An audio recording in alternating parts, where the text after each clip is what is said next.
LA 2박 3일 여행입니다. 요즘 휘발유값 너무 비싸요. 5번 고속도로를 타고 LA로 들어왔습니다. 저 멀리 LA 시내에 고층 빌딩이 보이네요. 제가 살고 있는 샌디에고랑 LA는 분위기가 많이 달라요.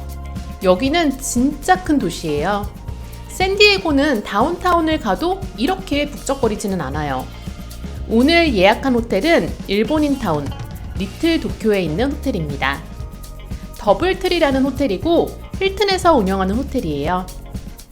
일본계 호텔이었던 곳을 힐튼이 인수해서 운영 중이에요. 리틀 도쿄에 가까워질수록 동양스러운 건물이 보이기 시작했습니다.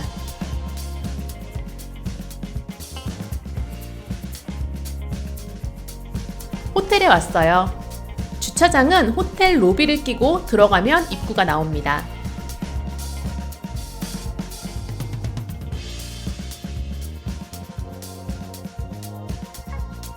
주차하고 엘리베이터를 타고 올라오면 바로 체크인 로비예요. 체크인은 방만 준비되어 있으면 얼리 체크인도 무료로 해줍니다. 체크아웃은 오후 1시예요. 주차는 유료지만 셀프 주차장이 잘 구비되어 있어요. 주차 후에 정산 티켓을 로비에 가져다 주면 정산 후 출차 카드로 바꿔줍니다.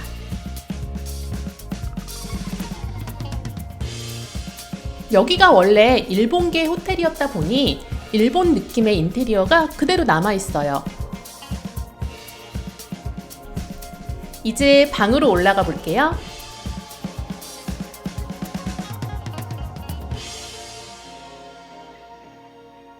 화장실부터 역시 일본 호텔이었던 흔적이 남아있습니다. 이런 사이즈의 욕조라면 그냥 샤워 부스가 나을 것 같아요.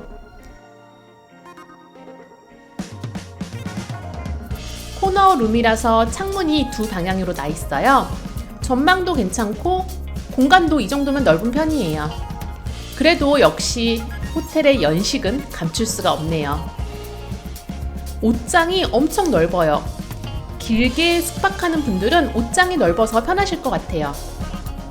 호텔 근처에는 로스앤젤레스 경찰청 본부와 시티홀 등 다양한 관공서가 있습니다. 호텔을 중심으로 일본인 타운이 발달되어 있어서 관광은 물론이고 맛집을 다니기도 편해요. 이 호텔은 일본 회사에서 운영했었기 때문에 곳곳에 일본 냄새가 남아 있습니다.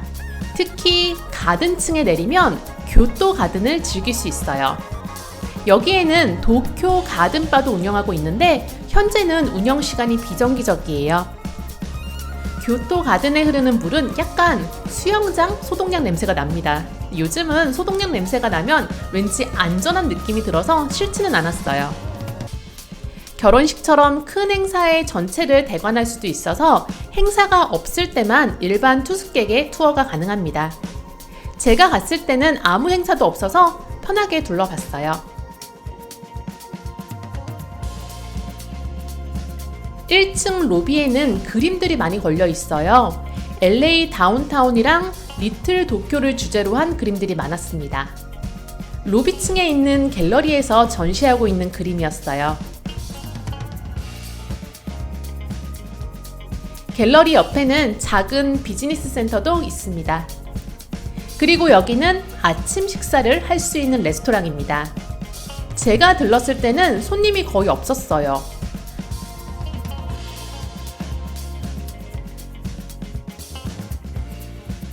이 호텔의 편한 점 중 하나가 호텔에 스타벅스가 있다는 거예요. 스타벅스 로고를 따라가면 이렇게 호텔 바깥쪽으로 스타벅스 입구가 있습니다. 역시나 사람이 많더라고요. 커피 사서 돌아올 때는 호텔 룸키를 접촉해야 들어올 수 있습니다.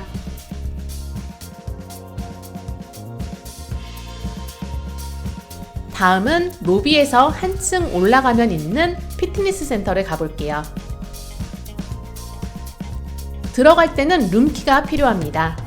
저는 여행하면서 워낙 많이 걷는 편이라서 운동을 따로 하지는 않지만 피트니스 센터가 있으면 일단 구경은 가보는 편입니다. 넓지 않은 공간이지만 트레드밀과 일리프티컬은 충분히 준비되어 있어요. 근력 운동 기구는 조금 미비해서 조금 부족하다는 생각이 드는 시설이에요. 수건과 정수기는 준비되어 있으니까 그냥 내려오시면 됩니다. 나갈 때는 녹색 버튼을 누르면 나갈 수 있습니다. 이제 호텔 근처 구경을 가보도록 하겠습니다. 호텔 엘리베이터도 연식이 느껴집니다. 이 호텔 후기를 보면 호텔 근처 노숙자에 대한 불만이 많은데 LA 다운타운은 노숙자를 피하기 어려운 곳이라서 어쩔 수 없다고 생각합니다. 중심가에 있는 호텔이고 길 건너편에 비교적 규모가 큰 세븐일레븐 편의점이 있습니다.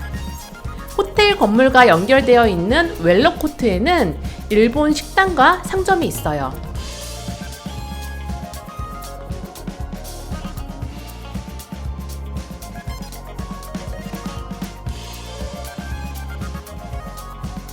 1층에는 마루카이라는 슈퍼마켓이 있습니다. 마루카이는 돈키호테에서 운영하는 슈퍼마켓이에요. 그래서 상품 진열도 돈키호테랑 비슷해요. 가격도 일본 현지보다 아주 조금 비싼 정도입니다. 제가 살고 있는 샌디에고에도 마루카이가 있는데 역시 이곳 마루카이가 상품이 더 다양합니다. 저녁에 호텔에 들어가기 전에 들러서 간식을 사가면 좋을 것 같아요. 2층에는 일본 서점 키노쿠니야가 있습니다. 특히 일본 코믹스가 많았어요. 일본 문구류도 있어서 펜을 몇 개 샀습니다. 그리고 잡지도 하나 샀어요. 책은 일본 현지보다 좀 많이 비싼 편이에요. 거의 2배 정도 했어요.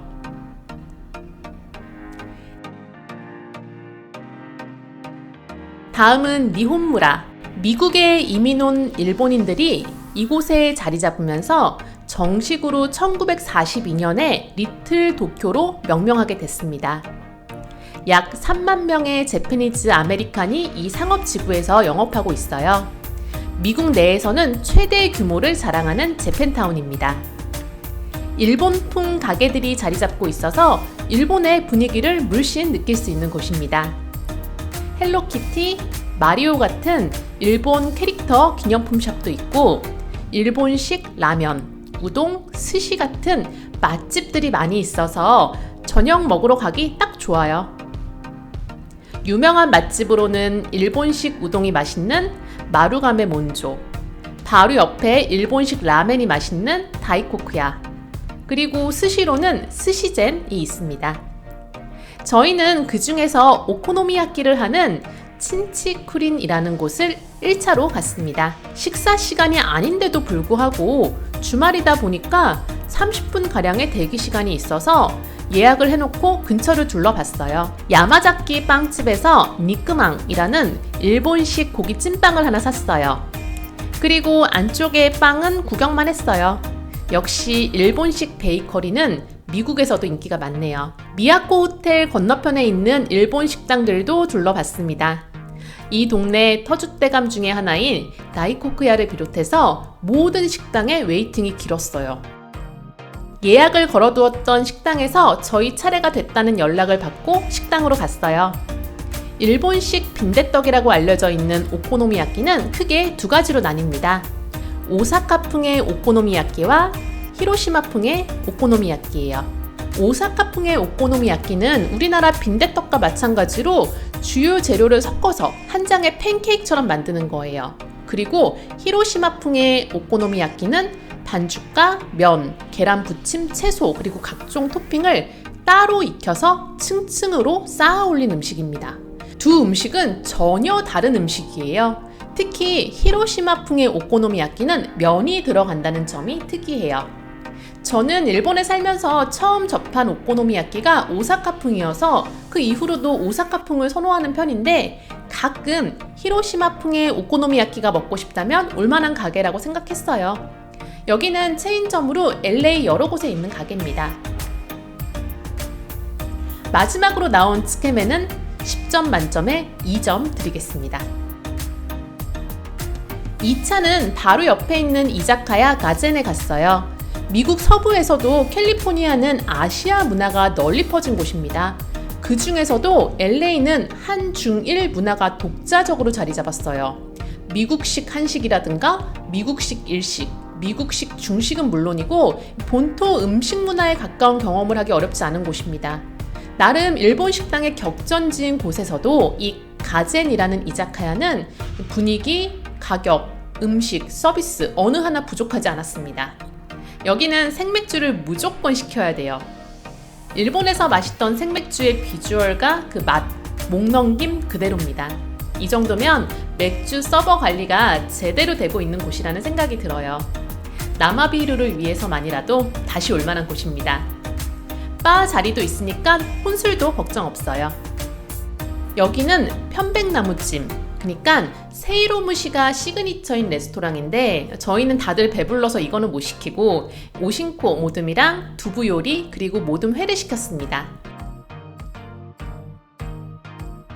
호텔로 돌아가는 길에 마루카이에 들러서 간식거리를 샀습니다. 사다 보니까 좀 많이 샀네요.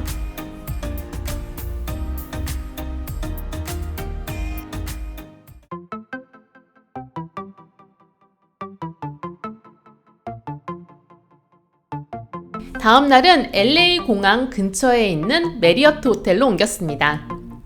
셀프 주차장이 야외에 있는데도 주차비가 엄청 비싸요. 투숙객은 세금 포함해서 50불 정도였습니다. LA 공항 근처에는 유명 호텔이 많은데 특히 메리어트 호텔은 스테이크하우스로 유명합니다. JW 스테이크하우스는 저녁 시간에만 운영하고 있어요. 그리고 감사하게도 스타벅스가 호텔 안에 있어서 커피 공급을 편하게 할 수 있었습니다. 이제 방으로 올라가 볼게요. 방에 들어오자마자 왼쪽에 옷장과 금고, 냉장고가 있습니다. 간단한 티 세트도 준비되어 있어요.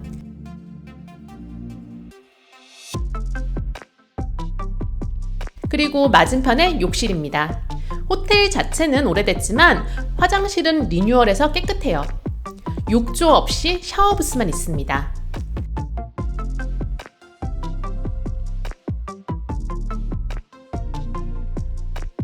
침대는 더블 사이즈 2개가 있어요. 최대 수용 인원 4명인데 4명이 사용하기는 좀 좁아요. 벽걸이 TV가 있고 작은 테이블과 의자도 있습니다. 이제 발코니로 나가볼게요. 여기는 5층까지만 발코니가 있고 그 이상은 발코니가 없는 방이에요. 발코니에서는 수영장이 내려다 보이고 하늘에는 공항에서 이착륙하는 비행기가 쉴 새 없이 보입니다. 이렇게 작은 테이블과 의자도 놓여 있어요. 발코니에서 보이는 수영장에 내려가 볼게요. 수영장은 룸키가 있어야 들어갈 수 있습니다.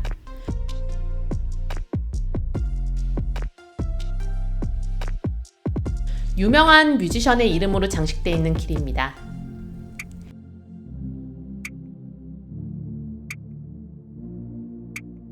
날씨가 쌀쌀해서 수영장을 이용하는 사람은 많지 않았어요.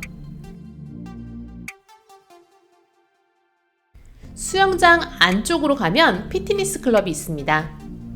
들어갈 때 역시 룸키가 필요합니다. 넓고 깨끗해요. 기구도 다양하게 있고 수건이랑 정수기도 갖추어져 있습니다.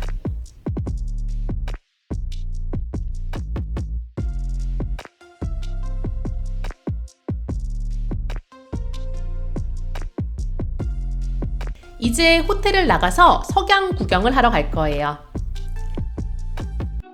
LA 근처에도 좋은 비치가 많지만 1시간 정도 남쪽으로 내려가면 뉴포트 비치라는 진짜 멋진 곳이 있어요. 공항에서 1시간밖에 안 걸리는 곳인데 근처에 큰 건물이 없어서 진짜 다른 도시에 온 기분이에요. 그 중에서 발보아 피어에 왔습니다. 100년도 더 된 부두가 있어서 바다에서 바라보는 육지 쪽 풍경도 감상할 수 있어요. 해질녘에 오면 무조건 성공하는 곳입니다.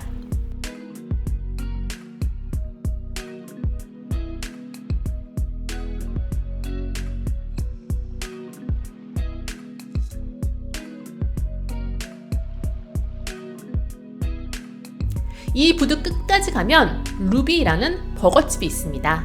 딱 봐도 노포 느낌이 나죠? 구글 평점도 좋고 늦게까지 영업해서 석양을 감상하면서 저녁 먹기 좋은 곳이에요.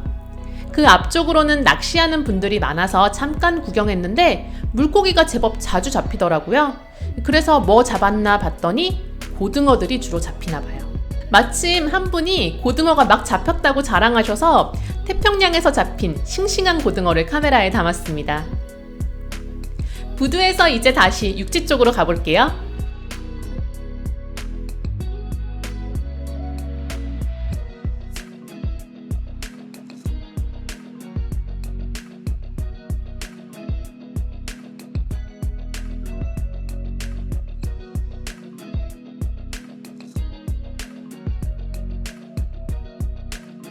사실 이곳은 LA 근교에 있는 대표적인 부촌 중에 한 곳이에요. 오래된 건물도 많이 남아 있어서 관광지로도 인기가 많아요. 지금은 휴가 시즌이 아니라서 한적하지만 휴가철에는 외지에서도 사람들이 많이 몰려옵니다.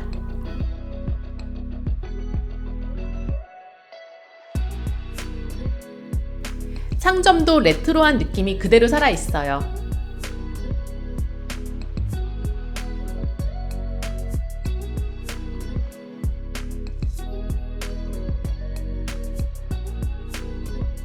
여기 오토페리 선착장이 있어요.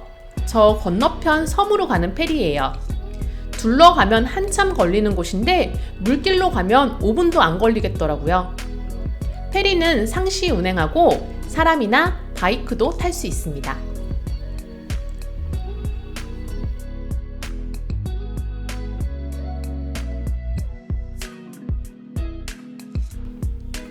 해가 지고 조명이 들어오니까 상점들이 더 레트로풍으로 변해서 사진 찍기도 좋을 것 같아요. 이 건물은 발보아 파빌리온입니다. 부두가 지어진 시기랑 비슷하게 오픈했으니까 100년도 더 된 건물이에요. 여기에 인기 있는 해산물 레스토랑이 있습니다. 저는 아직 못 가봤는데 다음에 가게 되면 영상으로 보여드릴게요. 석양을 보기 좋은 LA 근교 뉴포트 비치에서 오늘 일정을 마무리했습니다. 다음 영상에서는 더 많은 미국 여행 정보 전해드릴게요. 긴 영상 봐주셔서 감사합니다. 좋아요와 구독까지 해주시면 더 감사합니다.